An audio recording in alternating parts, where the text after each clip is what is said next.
Hello. I think it's June 2nd.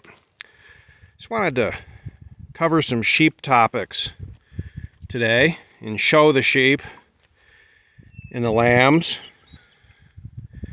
And just while we're looking at them, I wanted to go into a couple things about grazing and breeding sheep. Number one, as you can see, it has rained. There's green grass. It looks like a golf course. This is a property that I have permission to graze along with quite a few others now, particularly for grass and weed control. And when a landowner invites you to graze for grass and weed control, they want to see a neat result. That's what attracts them.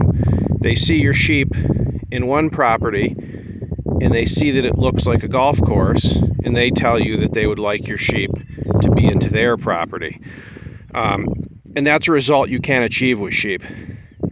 It probably, or I would say certainly, does not maximize the total grass production on a parcel to graze it to keep it looking neat, but it does provide feed which the sheep absolutely relish, and it pleases the landowner. So to get this manicured look with sheep, you basically rotate them. I mean, I move them every 2 or 3 days. They'll only be in this lot for no more than 2 to 3 days because you don't want to damage the grass. But letting them come in frequently, just like mowing a lawn every week or two for 2 to 3 days, you can actually maintain this, exquisite appearance for the landowner with no machinery. You can see all the lambs. I also wanted to get into something I never did mention, just while we enjoy, watching them. The breeding of sheep.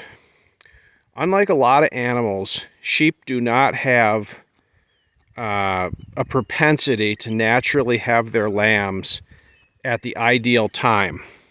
Now, obviously, if you're in Sicily or Malta, maybe they do have them at the right time, but left to their own devices, if you just run a ram year-round with the ewes, they're going to tend to have their lambs sometime from between Christmas time to late January, which of course is the worst time of the winter to be dropping a delicate little lamb.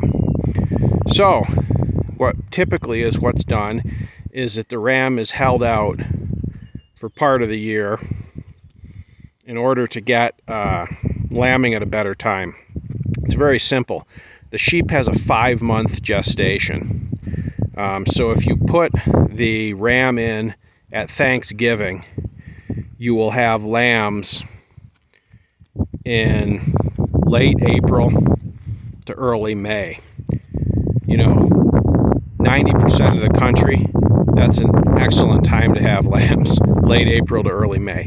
Now, obviously, there's perhaps more experienced shepherds that, for tactical reasons, including prices and many other factors, some of them will deliberately lamb in the midwinter, and there's benefits to that.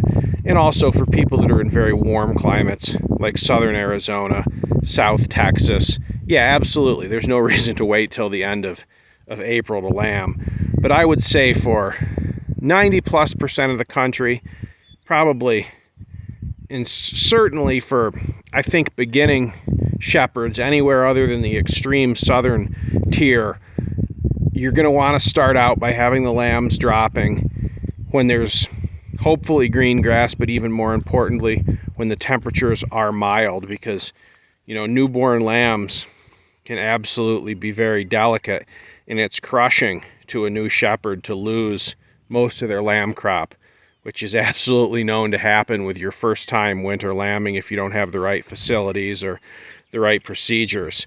But at lambing like we did this year, late April to May, you can, as long as you have them in an enclosure that's secure from predators, you can pretty much just leave them out there more or less on their own, and you rarely have to intervene. I've had sheep for years. I've never had many, but I'm sure I've over the years had over 100 lambs born. I think I might have pulled one. So the tendency is to be too aggressive, to go in and mess with them when they don't need it. So for the most part, if you have good sheep bought from, a commercial rancher that doesn't pamper them, they mostly genetically are going to have the right stuff to, birth their own lambs. And you're going to make it a lot easier on yourself. Once again, if you keep your ram away from them, generally I'm going to take my ram out around the 1st of July and not put him back in until Thanksgiving. And that's going to prevent any lambs being born in the middle of the winter. I don't care if one should be born in the fall, so if they should happen to breed later this month or around the 1st of July, I don't care, because it's a 5-month gestation. That's a fall lamb, and that can be a good thing. But if you keep them basically from midsummer until Thanksgiving, if you keep the ram away from the ewes, you'll prevent those winter lambs, and you'll get the situation more like what I'm showing you here is a little more idyllic. They're all grazing and it's warm and we're all happy.